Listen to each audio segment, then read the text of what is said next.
are. Yeah. I thought you were Helen. I kept looking back. And you're like, I gotta drop that guy. It's from like whatever, 450 meters back. Don't worry. It was like, if they know it's me, they're not gonna try to drop it. Yeah, I wish I would have known. I would have probably let up a bit. So bad, dude. So bad. Look at me like, you saw it. Your guys' shoulders is kind of the same color, you know? Congrats, Jackson. Thank you. I mean, you guys look way different when you're up close, but at 30 miles an hour for 50 meters, it's like kind of hard to That's amazing.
Man, what a day. What a day. My God. So, walk me through it, dude. How you feeling right now? I'm feeling great, bro. Feeling great. The 5 beers might have something to do with it and the big pro and EMJ post-race party, but yeah, 8th place at 70.3 Oceanside today. Season opener. Had my first beer in 6 weeks and first cigar in 5 years. This is a Cuban from my honeymoon in Argentina, so been saving it for a special occasion, and today did the trick. Yeah, really proud. I mean, I knew a top 10 would be my dream result. I knew it was possible. Gave myself kind of 10-20% chance, and I rolled the dice and it played out.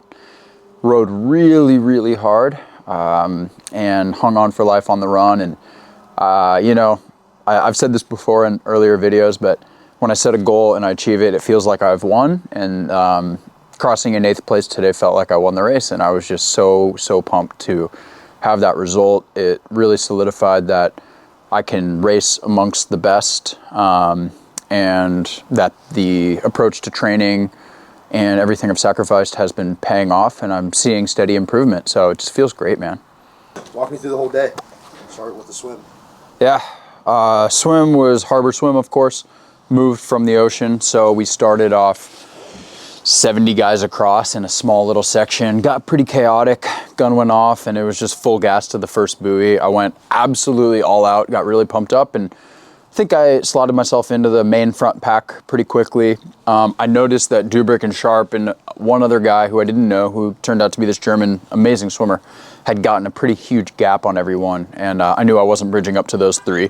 So those 3 were kind of in no man's land off in their little breakaway, and then I was just sitting next to Schaefer, Helly Geens, and a couple other guys in the front main pack, and swam really hard, 7, 8 out of 10, probably 8 or 9 out of 10 effort the whole swim, and got out of the water with a 35-second gap to the front of the race, which was just enough to frankly not catch that group until like 20 miles into the bike, which is just crazy.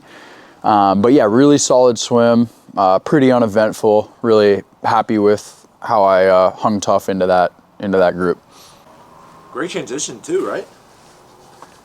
You've been working on that? Yeah, I mean, it's good. I got my tip from Mike, lube and rubbers. So a little water-based lube in the shoes, rubber bands to the frame, and take my time. You know, I run hard through transition, but I'm not running, 4:30 per mile pace like some of these guys. So I do lose a little bit of time, but got onto the bike, solid position. I ended up right in this group with Max Sperl, Braden Curry, Patrick Longo was there, Florian Engert was there, and I figured, that's going to be our group all the way until whenever Sam and Lionel and Jackson catch us. But it was hot from the start. The first 10 miles of the bike, I ended up just riding through Florian, riding through Patrick, dropping those guys. They couldn't respond to an attack that Braden and Max had put in, and I knew I could, so I went up with them, made some progress. We knew we still had to chase down that front group of Dubrick, Sharp, and and Sperl, or I think it was Helly actually, who blitzed through transition. So yeah, good uneventful first 10 miles, just being right where I wanted to be, pushing my power. It was a good start to the bike. And then when did the bike get spicy? Bike got spicy around mile 20 when Jackson, Lionel, and Sam all rolled up at the exact same time with another 3 or 4 guys behind them. And I was like, all right, oh shit, here it goes. This is when the race starts. And I could see on some of the other guys' faces that I was riding with that they were hurting already and that they wouldn't be able to respond to the Sam, Jackson, Lionel attack. And so I slotted myself into a good position when Lionel and Jackson actually came by first. So when Jackson came by, I knew, all right, here, it's go time.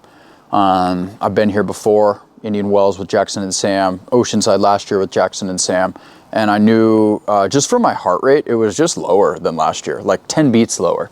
So I knew I was just in a different level of fitness than I was last year, and I knew I could hang on sustainably this time. And yeah, just jumped up with them, and then we hit that first climb at mile 30, and there were about 10 of us. I'm going to try to name every name, but it was Sam, Lionel, Jackson, Max Sperl, Mark Dubrick, me, Helly Sharp was about to get dropped. I think that was everybody. And then, yeah, that group just sort of exploded up the top of the climb, and Sam, Lionel, and Max Sperl got away, and me and Jackson got hung out to dry after Mark Dubrick let a little bit of a gap open up.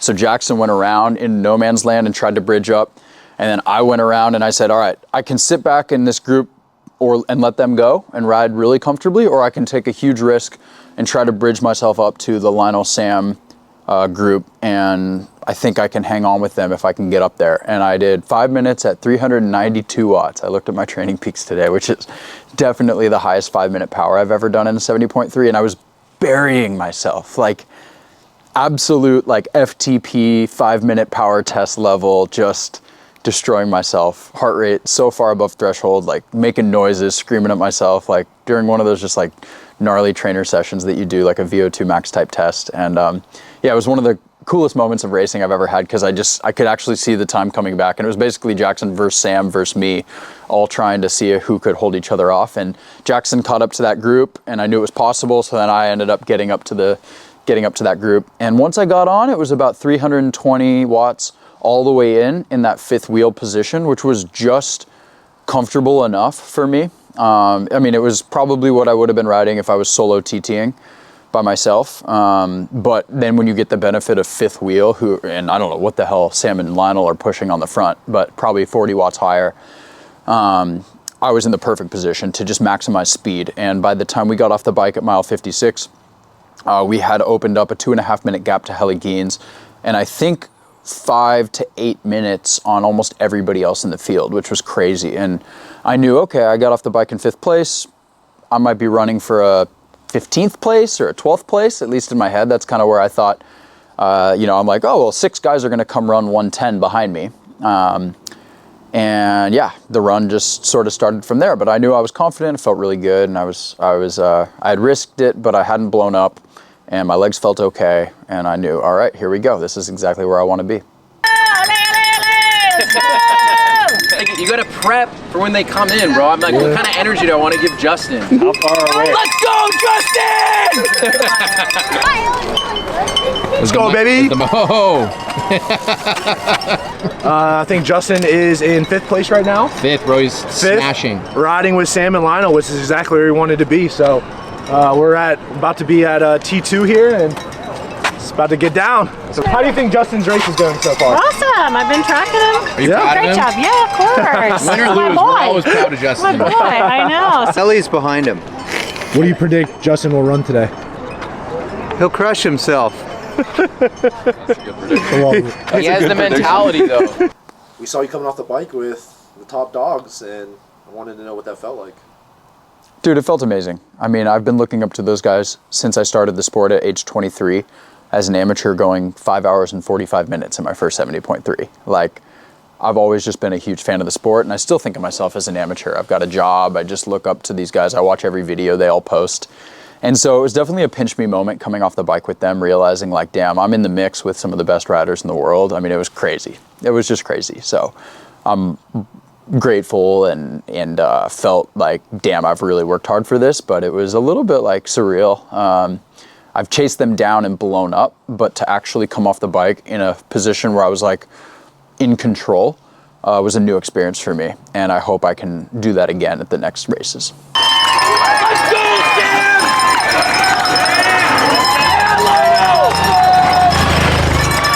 Hey, baby, you're in it, baby, you're in it! Huge, Sam, huge gap, huge gap, huge gap. Let's go, Lionel! Huge Right gap, now, baby. huge gap, huge gap. Let's go! Let's go! Let's fucking go, Justin! The split is huge! The split is huge! The split is huge! You didn't run your PR like you wanted, but it was enough to put you in top 10, which was more than your dream. So, tell me about the run. Yeah, I mean, the reality is like, okay, I ran 119.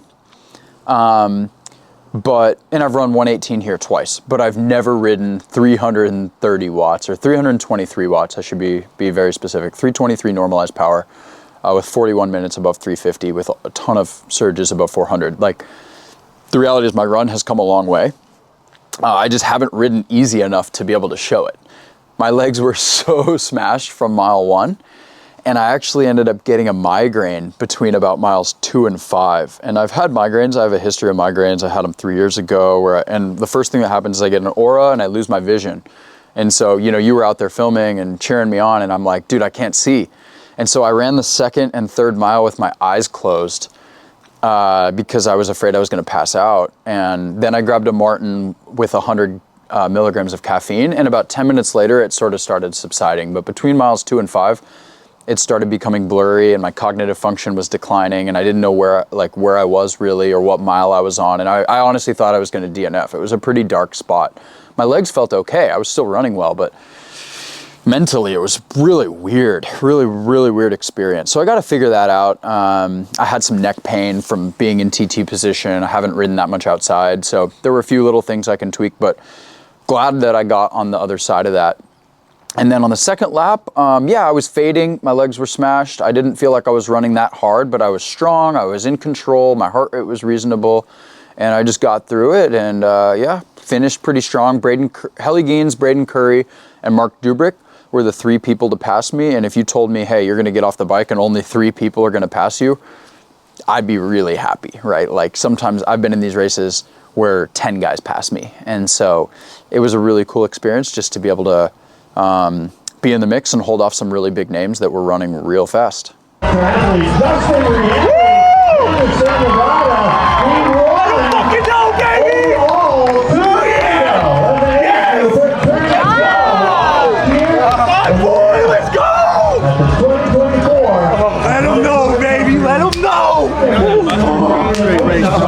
So what does that race mean for you? You know, I think it validates a lot of the work I've been doing. I think, I need a few more days to just sit with it. I think I feel like I still haven't tapped into my potential, which is what's the most exciting part of this sport for anybody, right? You have a great race, but you're still finding the things you could have done better. It was my best race ever, but it wasn't my best race that I am capable of, which is super exciting because that's what fuels me in this sport to get after it every day. If you feel like you've peaked, then shit, how do you have the motivation to train 20 hours a week and keep going? So I know that there's room on the run for sure. I could taste that like 540 pace sustainably. So I know I can run 115, 116 off of a ride like that. And that's like my next goal is to like be able to ride with the best and still run to the next level. And that would have locked me into like a 6th instead of an 8th today, which would have been, a little cooler. But yeah, it means a lot. Like my coach, Lauren Goss, has been super supportive and we work together. We talk like every day and we're dialing in every session and everything is meticulous and thoughtful and planned out. And I'm executing really well. The training squad that I have around me in Vegas is super supportive and just makes the grind and the journey like incredibly rewarding and super fun. So for me, it just fuels the fire for a big year. This is just race number 1. And I knew amazing result or really crappy result or mediocre result, it's just the first race. My sights are set on St. George, Mont Tremblant, Lake Placid. I'll be chasing a Kona slot, which I now believe I can get to. I now believe I can get a top 10 at Placid and qualify. I got my New Zealand slot today, which is incredibly exciting. Justin Reale. 2 years ago, he won this race overall male amateur. And now he won his age group, of course, that. And then last year he busted out hardly any sponsors. Now a couple more are coming into him. Great job. Justin, we'll see you in New Zealand. All right, keep an eye on this young man. I may or may not go. I think I'll probably go. We'll see. It's a long way to go to get your butt kicked, so I want to make sure I'm in shape to be able to be competitive there at least secure like a top 20. And yeah, I mean, it just fires me up. It makes me super, super happy. But the reality is, like, win or lose, I'm back to my real life tomorrow. Triathlon's like number 3 or 4 on the totem pole for me. I've got my wife who's starting her new job. I'm flying to Ohio tomorrow for a business trip for a week, and I'm not going to train at all for a full week after this. So, yeah, you know, you got to keep things in perspective. It's a hobby, it's a passion, but it's pretty cool to see the results at this level. So what's the build going to look like for St. George? You have to ask my coach. I mean, I think I gotta sit with that for a few days, but more of the same is the shortest answer, because what we're doing is working, right? Like, you can't fix what's not broken. And the 20K a week, the consistent 20-hour weeks, the consistent threshold work on the bike really showed today. Like, I just didn't fade like I have in the past. I've always had a good high end and good punchy 400, 450 watt 2-minute efforts. But where I faded is, like, my ability to hold 320 has only really been 30 to 60 minutes of that, not 2 full hours. And today I was able to do it for 2 full hours. So more of that on the bike and just keeping up the 40-mile run weeks. Really, when I look back at my run training, because of my hip stress fracture last year, this was the first time in my entire life where I've ran 4 weeks in a row of 40 miles a week. I've never done that in my life. You know, I look at some of these guys, Sam Long, Lionel Sanders, Helly Geens. These guys are running 60 to 70 miles a week for like 6 months in a row. So for me, it's just about stacking up run mileage consistently. No hero workouts, but just being consistent, not getting injured. You know, I'm definitely walking that line, but came out on the right side of it this time. And last year I came out on the wrong side of it. So making sure I just keep getting after it, but staying healthy, staying smart, and staying reasonable with the progress that you can expect to achieve. Yeah, well, just a huge thank you to everybody out there in my corner. You, Kyle, who's been out there every day with me training on the swim and grinding for St. George. Excited to tackle that course together, and for all the support and all the video. My wife, Lauren, who's just been super supportive every day with just the ultimate sacrifice, just the grind of training and sleeping and eating and all that stuff. My family who was out there today, my coach, Lauren Goss, my team, Everyman Jack, all the Vegas peeps who came out there today, Chris, Ellie, Chad. It was so awesome to see everybody. And yeah, just super thankful and grateful. I couldn't do it without everybody else and all of the support from the team around me. So thanks to everybody for tuning into the YouTube channel, and hope this journey this year is fun to follow. Yeah, we'll see you in 70.3 St. George.